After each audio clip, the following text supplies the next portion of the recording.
తిరుపతి జిల్లా పెళ్లకూరు మండలం చిల్లకూరు గ్రామానికి చెందిన మాజీ ఎన్డీసీసీబీ చైర్మన్ రాష్ట్ర వైసీపీ కార్యదర్శి కామిరెడ్డి సత్యనారాయణ రెడ్డి కుటుంబాన్ని మంత్రి కాకాని గోవర్ధన్ రెడ్డి స్థానిక మాజీ ఎమ్మెల్యే కిలివిటి సంజీవయ్య నాయకులతో కలిసి పరామర్శించారు. కామిరెడ్డి కుటుంబానికి పార్టీ నాయకులకు కార్యకర్తలకు అండగా ఉంటామని మనోధైర్యాన్ని ఇచ్చారు. ఇటీవల కలవకూరు స్వర్ణముఖి నదిలో కామిరెడ్డి సత్యనారాయణ రెడ్డి వైఎస్ఆర్సీపీ నాయకులు రైతులు కార్యకర్తలతో పరిశీలించగా ఆయనపై అక్రమ కేసులు నమోదు చేసి జైలు శిక్ష అనుభవిస్తున్న విషయం తెలిసిందే. ఈ నేపథ్యంలో ఆయన కుటుంబాన్ని పరామర్శించారు.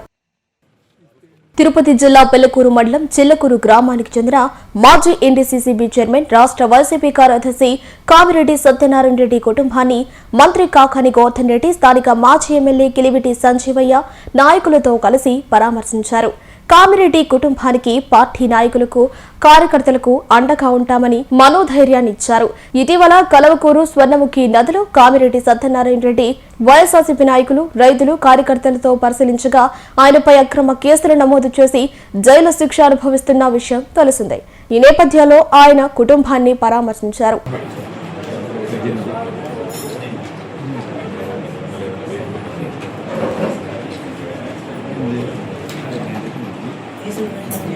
నేను అనిల్ అబ్జర్వర్ ముగ్గురమైన శ్రీకాంత్ ఏ మొక్కరం కూడా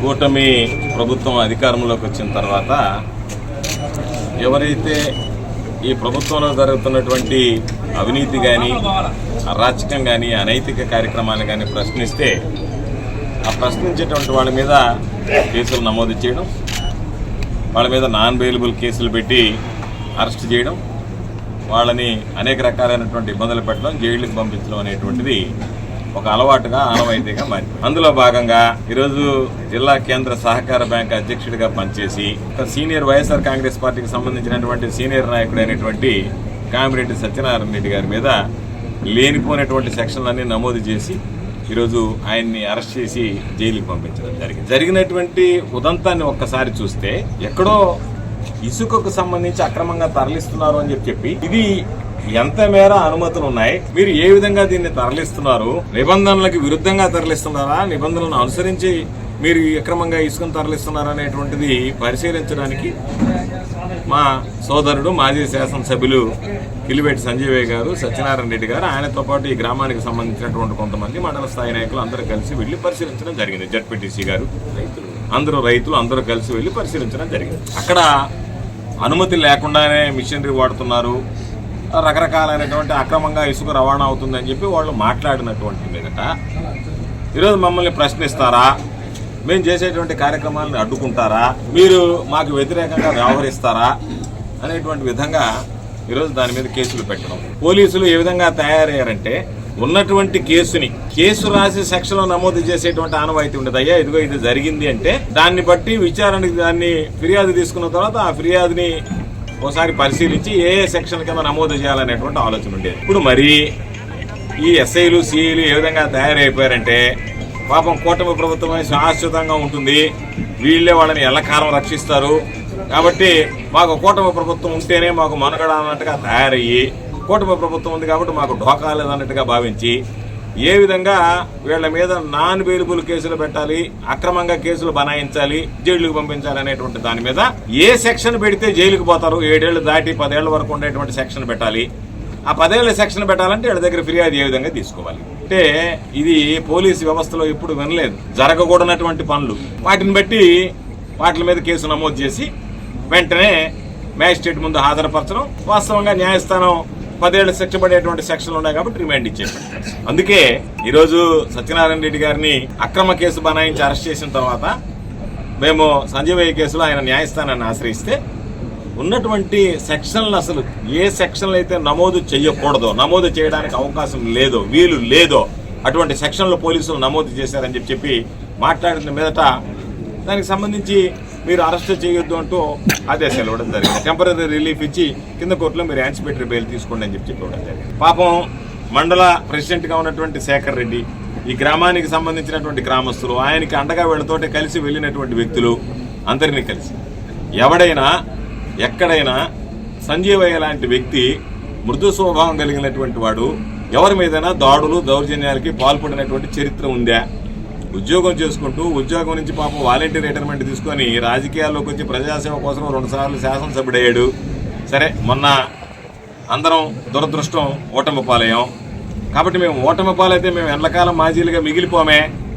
ఇదే ప్రభుత్వం రాజ్యమేలదే. జగన్మోహన్ రెడ్డి గారు తిరిగి ముఖ్యమంత్రి కాకుండా పోడే. ఆ రోజు ఈ అధికారుల పరిస్థితి ఏంటి అనేటువంటిది గుర్తుంచుకోవాల్సినటువంటి. అందుకే చెప్పాం, మీరు ఎన్ని రకాలుగా మాట్లాడినా మేము ప్రశ్నిస్తూనే ఉంటాం. మీరు ఎంత అణగదొక్కాలనే ప్రయత్నం చేసినా మేము మిమ్మల్ని ప్రశ్నించే దాంట్లో ఆగం. రేపు చూడండి, సత్యనారాయణ రెడ్డి మరలా తిరిగి వస్తే ఈరోజు మీరు సంబరాలు చేసుకుంటున్నారేమో, చంకలు గుద్దుకుంటున్నారేమో, అబ్బా జైల్లో పెట్టించామని. దాని వెనక ఆయన వచ్చేటువంటి రేపు ఆలోచన వస్తే భారీ చెప్తున్నా, ప్రతిసారి చెప్తున్నా నేను, గర్జించే సింహం కన్నా గాయపడ్డ సింహం ప్రమాదకరం అనేటువంటిది ఈ ప్రభుత్వం గుర్తించాలి. గుర్తించి మొదలుకోవాలి. అధికారులందరికీ చెప్తున్నాం. పాపం అధికారులు కొంతమంది అనుకుంటున్నారు, ఏముంది ఆ ప్రభుత్వం వస్తే మమ్మల్ని మహా అంటే సస్పెండ్ చేస్తారో, ఎవరో ఒకరిని కాళ్ళ గడుపులు పట్టుకొని మరలా మేము అక్కడికే ఉద్యోగంలోకి ఎక్కడో దగ్గర తెచ్చుకుంటామని చెప్పి నేను చెబుతున్నా.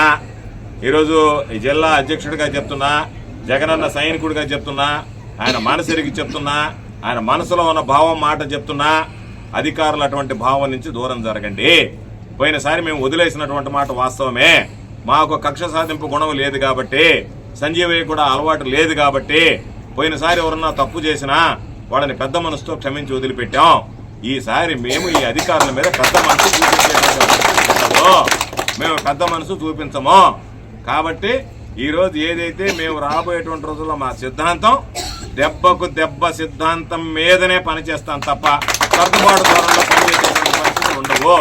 కాబట్టి మీరు కేసులు పెట్టుకున్నా, ఇబ్బందులు పెట్టినా, ఈరోజు కుటుంబ సభ్యులను చూసాం, ధైర్యంగా ఉన్నారు.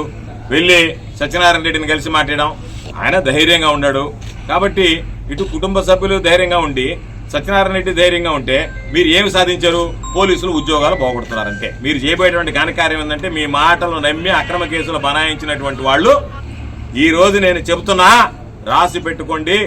ఏ కుటుంబ సభ్యులైతే ఈ రోజు గోడుగోడుమన్నారో పాపం, అయ్యో మా ఇంట్లో వాళ్ళు జైలుకి వెళ్ళారని చెప్పి రేపు అధికారులతో సహా కూటమి పార్టీ నాయకులతో సహా అందరూ జైలుకి పోతారు. ఇంతకి 10 రెట్లు మీ కుటుంబాలు ఇబ్బంది పడేటువంటి ఎవరిని విడిచిపెట్టేది ఉండదు. వీటన్నిటి మీద సమీక్ష చేస్తాం.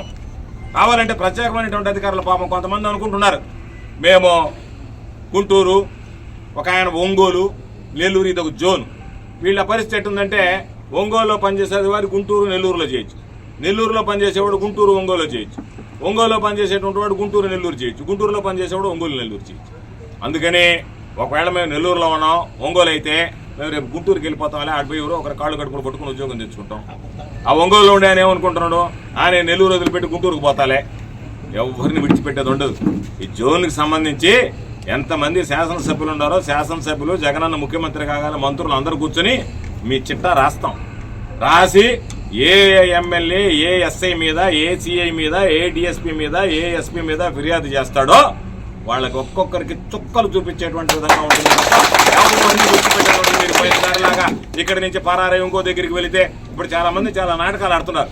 ఇక్కడ ఉంటారు సూళ్ళూరుపేటలో, నాకు ఫోన్ చేస్తారు, సార్ మన పార్టీ బాగుంది కదా, జగనన్న మళ్ళీ వస్తాడు కదా, ఇబ్బంది లేదు కదా మనకి. నేను అనుకుంటా, అబ్బా వీళ్ళు ఎంత బ్రహ్మాండమైనటువంటి వాడు అధికారులు అభినయాడు, మనవాడిని ఈపు పగలు కొడతాడు.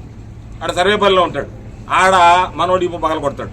సంజీవ్కి ఫోన్ చేస్తాడు, సార్ ఏమి డోకాలేదు కదా, మన పార్టీ మళ్ళీ వస్తుంది కదా, జగనన్న మళ్ళీ ముఖ్యమంత్రి అవుతాడు కదా అంటే, సంజీవయ్య అన్న వీళ్ళందరూ మనం అధికారంలో లేనప్పుడు కూడా మన అభిమానం చెప్పి మళ్ళీ ఇక్కడ తెచ్చుకుంటారు. సర్వేపల్లిలోడు సూళ్ళూరుపేటకు రావచ్చు, సూళ్ళూరుపేటోడు సర్వేపల్లికి రావచ్చు, ఏదో ఒక విధంగా పబ్బం గడుపుకోవచ్చు ఆలోచనలు ఉన్నాడు. ఏమి జరగదు, ఆ పప్పులే ఉడకవు. ఈసారి అందరు కలిసి చిట్టా రాస్తాం. రాసిన దాన్ని బట్టి జగన్మోహన్ రెడ్డి గారు చెప్పినట్టుగా సప్త సముద్రాల అవతలున్నా మీరు పదవి విరమణ చేసి వదిలేసినా మిమ్మల్ని వదిలేటువంటి ప్రసక్తి ఉండదు, తప్పు చేసినటువంటి తప్ప రాబోయేటువంటి రోజుల్లో మీరు వాళ్ళ మాటలని జీ హుజూర్ అని చెప్పి వాళ్ళు చెప్పిందల్లా అయిన వాళ్ళ అడుగులకు ముడుగులెత్తి అధికారులు ఎంత ఇబ్బంది పడతారనేటువంటి భవిష్యత్తులో చూస్తారని చెప్పి సందర్భంగా తెలియజేస్తూ ఆ కుటుంబానికి జగన్మోహన్ రెడ్డి గారు మాతో మాట్లాడాడు. ఆ కుటుంబానికి సంబంధించి కుటుంబ సభ్యులతో మాట్లాడాడు. నిన్న ప్రభావతమ్మతో మాట్లాడాడు. సత్యనారాయణ రెడ్డి గురించి ఆయన వాకప్ చేశాడు, మాతో కూడా మాట్లాడాడు. అవసరమైతే న్యాయ పోరాటం చేయడానికి ఎక్కడెక్కడ ఏమేమి అవసరాలు ఉన్నాయో అన్నీ కూడా మీరు పరిశీలించండి, న్యాయస్థానం ద్వారా ఈ కోర్టును ఎదుర్కోండి అని చెప్పి కూడా ఆయన చెప్పడం జరిగింది. మాకున్నటువంటి ధైర్యం, మాకు వారసత్వం, ప్రతి ఒక్కడికి తల్లిదండ్రుల నుంచి వచ్చేటువంటి వారసత్వం ఏంటంటే ఆస్తి. మా వైఎస్ఆర్ కాంగ్రెస్ పార్టీ మా ఆస్తి మా నాయకుడు జగన్మోహన్ రెడ్డి గారి గుండె ధైర్యం అని చెప్పి ఈ సందర్భంగా తెలుస్తున్నాం. అందుకనే ఆయన గుండె ధైర్యం వారసత్వంగా ఉండేటువంటి మా వారసత్వం ఆయన గుండె ధైర్యం. ఆయన గుండె ధైర్యానికి వారసులుగా పనిచేసేటువంటి వాళ్ళం వైఎస్ఆర్ కాంగ్రెస్ పార్టీ సాధారణ నాయకులు, కార్యకర్తలు. కాబట్టి ఖచ్చితంగా ఆ వారసత్వాన్ని పుణికిపుచ్చుకొని ఇటువంటి ఉడత బెదిరింపులకు భయపడేటువంటి పిరికి వాళ్ళం కాదు. ఖచ్చితంగా వీటిని ఎదుర్కోగలిగినటువంటి చావ, సత్తా, శక్తి, సామర్థ్యం, గుండె ధైర్యం అన్నీ మా నాయకుడి ద్వారా మాకు ప్రసాదించబడ్డాయి. కాబట్టి ఎక్కడ కూడా మేము వాటి గురించి ఆలోచన చేసేటువంటి పరిస్థితి ఉండదు. తప్పనిసరిగా రేపు అందరూ కూడా రేపు ఈ బెయిల్కి సంబంధించినటువంటి దాంట్లో న్యాయస్థానాన్ని ఆశ్రయించాం. న్యాయస్థానం ముందు మా వాదనలు వినిపిస్తాం. ఖచ్చితంగా మీరు ఎన్ని రకాలైనటువంటి ఇబ్బందులు పెట్టి వాయిదాలు కోరినా మరలా ఈరోజు సత్యనారాయణ రెడ్డి మీద ఇంకొక పీటీ వారెంట్ వేశారు. ఆ పీటీ వారెంట్ వేసి మరలా దాని మీద రిమాండ్, మరలా ఇంకొక పీటీ వారెంట్ వేయాలని ఆలోచన ఉన్నారు. కాబట్టి నా మీద 7 పీటీ వారెంట్లు వేశారు. ఒక దానితో పాటు అంటే మొత్తం 8 కేసులు బనాయించారు. వాడు ఉంటే 3 నెలలు జైల్లో ఉన్నాం. ఆ తర్వాత వచ్చాం. మేము ప్రశ్నించేటువంటి తత్వం మా అలవాటు మానుకోలేదు కదా, మేము కొనసాగుతున్నాం కదా. అదేవిధంగా సంజీవయ్య గారు కానీ రేపు సత్యనారాయణ రెడ్డి కానీ ఎవరైనా సరే ఈ ప్రభుత్వం చేసేటువంటి అరాచక కార్యక్రమాల మీద మీరు భయపెడతానో, మమ్మల్ని మీరు బెదిరిస్తానో, బ్లాక్మెయిల్ చేస్తానో మౌనంగా ఉండేటువంటి వాళ్ళం కాదు. సత్యనారాయణ రెడ్డి కొంచెం ధైర్యంగా మాట్లాడతాడు. సంజీవయ్య మెతువులో బిరుసు అనేటువంటిది గుర్తుంచుకోండి. సంజీవయ్య మమ్మల్ని సౌమ్యంగా మీరు అనుకున్నంత విధంగా అన్నిటికి ఊకొడతాడు అనేటువంటి విధంగా ఆలోచన చేయబాకండి. మంచిగా ఉంటాడు. వ్యవహారం చెడింది అంటే సంజీవయ్య సత్యనారాయణ రెడ్డి కన్నా ఏమి తగ్గేటువంటి వ్యక్తి కాదనేటువంటి విషయాన్ని ఈ ప్రాంత అధికారులు గుర్తుంచుకుంటే మంచిదని చెప్పి ఈ సందర్భంగా తెలియజేస్తూ, ఖచ్చితంగా అధికారంలోకి వచ్చేదాకా ఈ అధికారులను ఎదుర్కొంటాం, కూటమి నాయకులను ఎదుర్కొంటాం, కూటమి నాయకుల అరాచకాలను ప్రశ్నిస్తాం. అధికారంలోకి వచ్చిన తర్వాత వీటన్నిటి మీద విచారణ జరిపి బాధ్యులైనటువంటి వాళ్ళందరి మీద చర్యలు తీసుకుంటాం. మరలా జగనన్న అభివృద్ధి సంక్షేమ కార్యక్రమం అనేటువంటిది ప్రజలకు ఏ విధంగా ఉంటుందనేటువంటిది మీరు చూస్తారు. ఇప్పుడు చూస్తే పరిస్థితి, జగన్మోహన్ రెడ్డి గారు ఒక మాట అన్నాడు. ఏమని? మావి గన్ అని. గన్ అనే మాట జగన్ అనే విధంగా అయితే భయపడ్డారో, మావి గన్ అంటే వణికిపోతున్నారు మీరు. ఎవడెవడో మాట్లాడుతున్నాడు, ఏం మాట్లాడుతున్నాడు తెలియదు. ఒక ఆయన చెప్పాడు, నేను నెల్లూరులో కమల్ హాసన్ కేఏ పాలన మరలిస్తున్నారని చెప్పి ఒక్కొక్క నటుడు. అంటే మీ ఉద్దేశం ఏముందంటే జగన్మోహన్ రెడ్డి గారు నోటుకుండా ఒక బుల్లెట్ వదిలేడరారంటే దాన్ని తప్పించుకోవడానికి అష్టకష్టాలు పడుతున్నారు. అమరావతికి సంబంధించి మీకు సిగ్గైనా ఉండాలా? అమరావతికి సంబంధించి ఊరేగింపు చేస్తే 20 మంది రానటువంటి మీ బ్రతుకులకి మీరు మళ్ళీ అమరావతి నుంచి కూడా కదపడాడు. ఎవరు కదపతారండి అమరావతిని? ఎవడన్నా ఈ బిల్డింగ్ నుంచి కదపతాడా? ఏదైనా స్థలాన్ని కదపతాడా? చంద్రబాబు నాయుడు ఏదైనా టెక్నాలజీ తీసుకొచ్చి కలపాల్సింది తప్ప నేను అమరావతిని ఇంచు కూడా కదపనట్టు ఎవరు చెప్తున్నారా? మేము కలుపుతాము, దాని దోస్తామని ఎవరు చెప్పారు? ఎవరు కదపలేడు, ఏ ప్రాంతాన్ని ఎవరు కదపలేరు. కాబట్టి వాటికేం లే. కాకపోతే మీ ఆలోచన సరళి, మీ ఆలోచన విధానం ఏ విధంగా ఉంది అని అంటే, ఒక మాట జగన్మోహన్ రెడ్డి గారి నోటుకుండా వస్తే తట్టుకోలేక దాని మీద విమర్శలు చేయించడం, వ్యక్తిగత విమర్శలు చేయించడం, రకరకాలైనటువంటి రాయించడం, దాన్ని బట్టే మీరు ఎంత అభద్రతా భావం ఉంది, ఏ విధంగా ఉంది. అధికారుల్లో మార్పు ప్రారంభమైంది, ప్రజల్లో మార్పు ప్రారంభమైంది, ఉద్యోగుల్లో ప్రారంభమైంది. అన్ని వర్గాల ప్రజలు మిమ్మల్ని చీకొడుతున్నారు. కాబట్టి రాబోయేటువంటి రోజుల్లో తిరిగి ఏ రోజు ఎన్నికలు వచ్చినా నేను మరలా చెప్తున్నా, వైఎస్ఆర్ కాంగ్రెస్ పార్టీ అధికారంలోకి రావడం, జగనన్న ముఖ్యమంత్రి కావడం ఖాయం. జగన్మోహన్ రెడ్డి గారి ముఖ్యమంత్రి కాగానే, వైఎస్ఆర్ కాంగ్రెస్ పార్టీ అధికారంలోకి రాగానే, సంజీవయ్య శాసనసభ్యుడు కాగానే ఈ ప్రాంతానికి సంబంధించి ఏదైతే పొరపాట్లు జరిగాయో అన్నిటి మీద ఒక ప్రత్యేకమైనటువంటి అధికారులను వేసి సమీక్షించి పరిశీలించి ఎక్కడెక్కడైతే లోపాలు జరిగాయో వాటి అన్నిటి మీద కఠినమైనటువంటి చర్యలు ఉంటాయని చెప్పి ఈ సందర్భంగా తెలియజేస్తూ, ప్రతి వైఎస్ఆర్ కాంగ్రెస్ పార్టీ నాయకుడికి, కార్యకర్తకి అండగా ఉంటాం.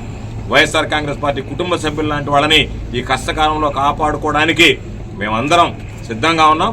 ఈ ప్రాంతానికి సంబంధించి సంజీవయ్య నాయకత్వంలో ఏ అవసరం వచ్చినా సరే ఈ జిల్లాలో ఉండేటువంటి వైఎస్ఆర్ కాంగ్రెస్ పార్టీ శ్రేణులు అందరం కూడా కలిసి వచ్చి వైఎస్ఆర్ కాంగ్రెస్ పార్టీ కుటుంబాలకు అండగా నిలుస్తామని చెప్పి ఈ సందర్భంగా తెలియజేస్తూ, ప్రత్యేకించి పరామర్శించడానికి నేను, సంజీవయ్య, స్థానికంగా ఉండేటువంటి నాయకులు వచ్చినప్పుడు పెద్ద ఎత్తున తరలి వచ్చినటువంటి స్థానికంగా ఉండేటువంటి వైఎస్ఆర్ కాంగ్రెస్ పార్టీ నాయకులకి, కార్యకర్తలకి నా హృదయపూర్వకమైనటువంటి ధన్యవాదాలు తెలియజేస్తూ, మీ ఆశీస్సులు, మీ సహాయం, మీ సహకారం వైఎస్ఆర్ కాంగ్రెస్ పార్టీ తిరిగి అధికారంలోకి వచ్చేదాకా ఇదే విధంగా ఉండాలి అని చెప్పి ఆశిస్తూ, ఆకాంక్షిస్తూ మరొకసారి